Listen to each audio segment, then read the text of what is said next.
मे महिन्याचं रणरणतं ऊन आणि अंगाची लाही लाही करणारी उष्णता आपण सगळेच याची सवय करून घेतोय. पण थांबा, आकाश अचानक कालवंडले, सोसाट्याचा वारा सुटलाय आणि मे महिन्याच्या दुपारी विजांचा तांडव सुरू झालाय.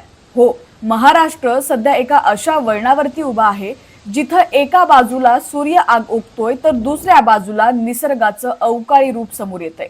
आज विदर्भासह मराठवाड्यात पावसाचा हाहाकार पाहायला मिळेल, तर कोकणाच्या किनारपट्टीवर घामाच्या धारा थांबायचं नाव घेत नाहीये.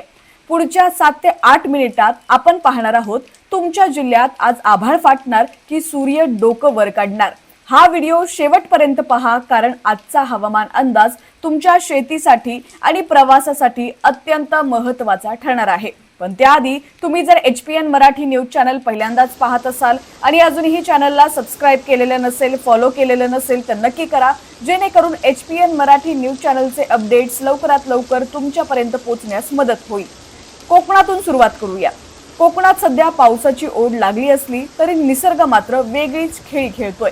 मुंबई, ठाणे, पालघर आणि रायगडमध्ये उष्णतेचा पारा 35 ते 38 अंशावरती गेलाय. पण खरी मोक आहे ती आर्द्रतेमध्ये. हवेत दमटपणा इतका आहे की पारा 38 असला तरी अंगाला 42 अंशाचे चटके बसतायत. रत्नागिरीतही ती स्थिती आहे.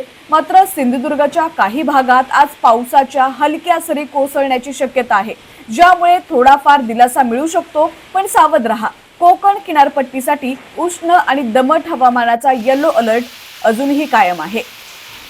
आता वळूया मध्य महाराष्ट्राकडे.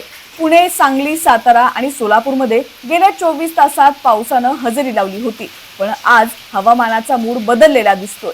सोलापूर आणि पुण्यात आज आकाश प्रामुख्याने कोरडं राहील आणि तापमानाचा पारा 40 अंशापर्यंत जाण्याची शक्यता आहे.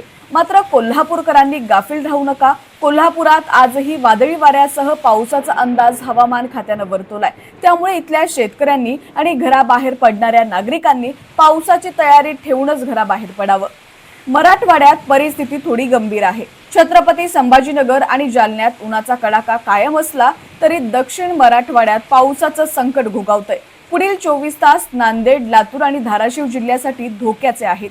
इथं ताशी 40 ते 50 किलोमीटर वेगाने वादळी वारे वाहतील. विजांच्या कडकडाटासह गारांचा पाऊस पडण्याची शक्यता नाकारता येत नाही.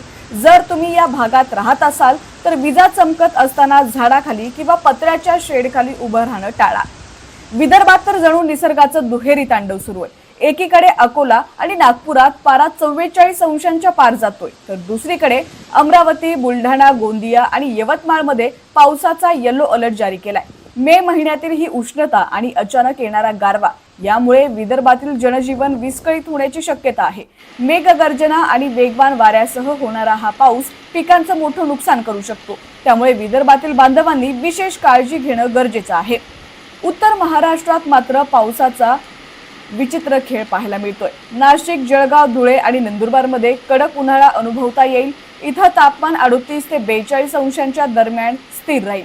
ढगाळ वातावरण नसल्यामुळे उन्हाचे चटके थेट बसणार आहेत. त्यामुळे उत्तर महाराष्ट्रातील नागरिकांनी उष्माघातापासून वाचण्यासाठी योग्य ती खबरदारी घेणं अनिवार्य आहे. महाराष्ट्रातील या बदलत्या हवामानामुळे सर्वात मोठा प्रश्न उभा राहिलेला आहे, तो म्हणजे आरोग्याचा आणि शेतीचा. दुपारी 12 ते 4 या वेळेत उन्हाचा पारा सर्वाधिक असतो. त्यामुळे या काळात घराबाहेर जाणं टाळा. शेतकरी मित्रांनो, जर तुमची पिकं उघड्यावर असतील तर ती सुरक्षित ठिकाणी हलवा. अवकाळी पावसामुळे फळबागांना आणि काढणीला आलेल्या पिकांना मोठा फटका बसू शकतो. जनावरांनाही सुरक्षित निवाऱ्यात बांधा. तर असा आहे आजचा संपूर्ण महाराष्ट्राचा हवामान अंदाज.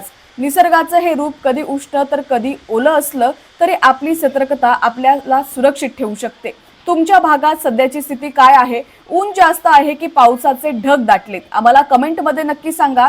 हवामानाचे असेच ताजे अपडेट्स वेळेवर मिळवण्यासाठी HPN मराठी न्यूज चॅनलला सबस्क्राईब करा आणि बेल आयकॉन दाबायला विसरू नका. पुन्हा भेटूया पुढच्या अपडेटमध्ये. तोपर्यंत काळजी घ्या, सुरक्षित राहा. धन्यवाद.